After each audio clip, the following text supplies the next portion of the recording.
Today, our community at large, and I mean the large sense of community, the world, is experiencing serious issues and challenges, environmental and non. A list so great, I'm not even going to try. I'm not even going to give you one. But I do believe with all my heart and purse, the Conservation Center is needed here as a bulwark to citizens, communities, bodies of government, the agriculture community, and anyone and anybody who is interested in addressing these issues and challenges affecting them and affecting them head on. That's what the Conservation Center means to me. I want and hope those attending today want and will be a proactive force. Just showing up today won't be enough. We will not turn our backs, but instead we will put our shoulders and pocketbooks to the wheel with the Conservation Center to make us sure proud. Thank you. Oh, it's wonderful to be on the Eastern Shore. The luckiest and wisest people in all of Maryland. Mayor Willie and Tom Duncan, good to be with you for a second time.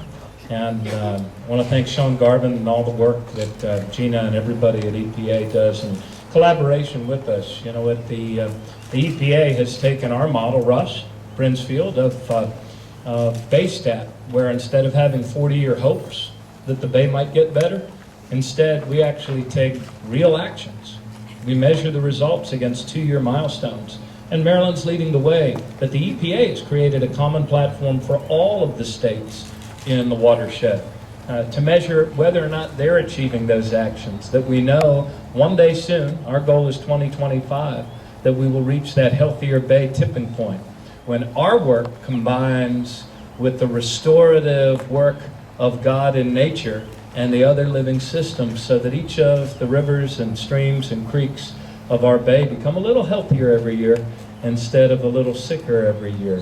So I want to thank Rob Etgen, and I love the fact that Jennifer Stanley and the Town Creek Foundation has done so much for these efforts over the years. Thank you. And thank you for referring to my law school classmate as a young man. That really makes me feel vibrant and energetic.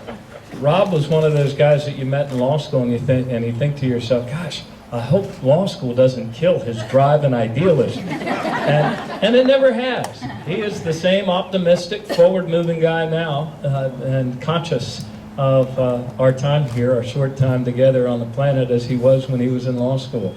And Rob, your kind words, the feeling's mutual, my friend. It's been great to know you all of these years and to be here on this great day.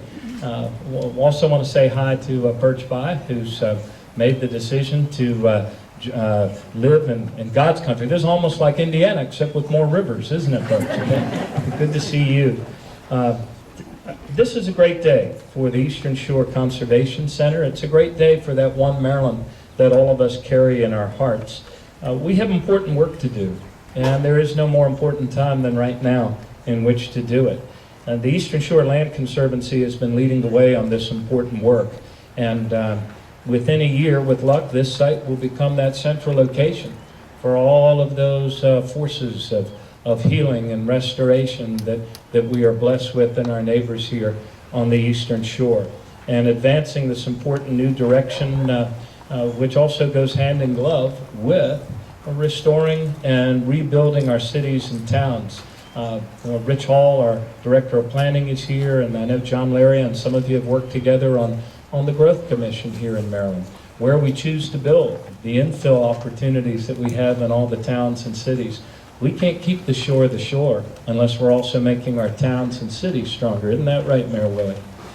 And so this is a great day.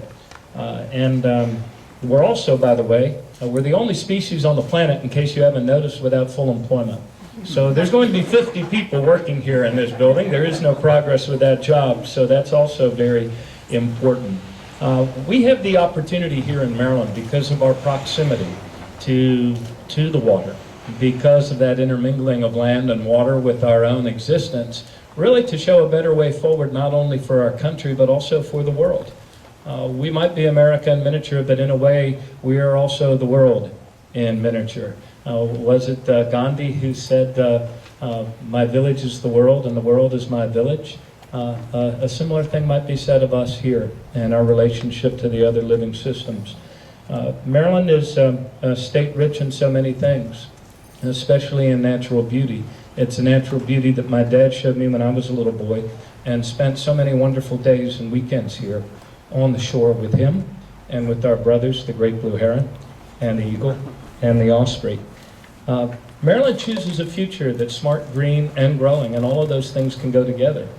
In fact, our greater prosperity is going to be found not in greater distance from nature, but in closer proximity and closer awareness, deeper mindfulness of nature and the other living systems. The great American Aldo Leopold once wrote, "To those devoid of imagination, a blank place on the map is a useless waste. To others, the most valuable part." All of us are here today because we realize what we have in the valuable parts of our state.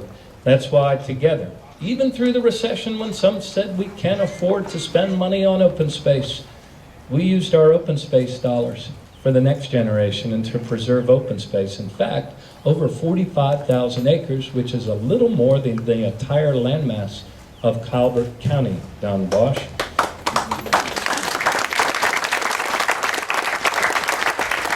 We have expanded the state's wildlands preservation system by 50% in 9 counties. And at the Chesapeake Bay Executive Council just last month, we and our neighbors in this watershed committed to taking those measured actions against 2-year milestones to reach that healthier bay tipping point. As our problems are man-made, so too are their solutions. And we choose to take action in order to restore our bay and reach that healthier bay tipping point by 2025. Our watershed implementation plans lay out the strategy for doing it.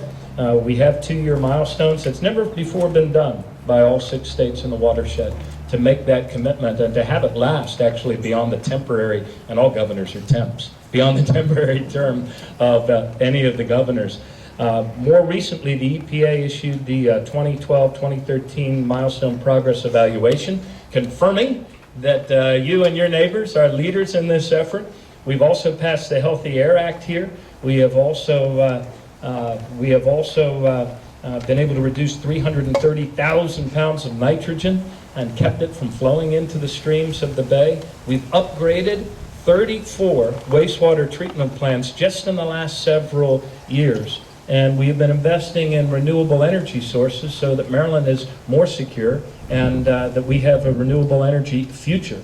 In 2007, only about 6% of the energy generated in Maryland actually came from renewable sources.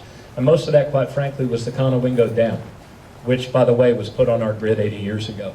So now we're on course to achieve a 20% renewable energy portfolio by 2022. And we have the regimen in place and the action plan to achieve it. And in fact, that too is measurable. And you can follow its progress online, or you can follow it by opening your eyes and seeing the many solar installations that are happening all over our state. So look, progress is a choice. And so too is creating a more sustainable future and a more sustainable way forward. I want to thank the farmers of our state. A few years ago, we only did a little under 100,000 acres in cover crops annually. Last year, we did more than 400,000 acres in cover crops. And we have enacted the Forest Preservation Act of 2013 in order to maintain a 40% tree canopy in our state. We've had so many Marylanders planting trees. We've had so many Marylanders involved in Head Start for oysters. And right over here in Harris Creek, we're going to be doing the largest native oyster replenishment project, habitat, in the entire United States. These are not things that a small-minded people undertake. These are things we do because we know we're one Maryland, and we know we have a responsibility. So look, we are all in this together. We're all in this together, and we need each other. And we have to continue to grow in our mindfulness. We have to continue to grow in our generosity, not only to one another, but to the other living systems of this earth upon which all life depends. And we also have to grow in something else. And that is the wonder that we feel in our hearts when we are present in this beautiful place. Human choices have become terribly powerful things on this finite planet. And so let's continue in our time together to make better choices for ourselves, for the next generation, and the people that will come after our children's children. Thanks very, very much.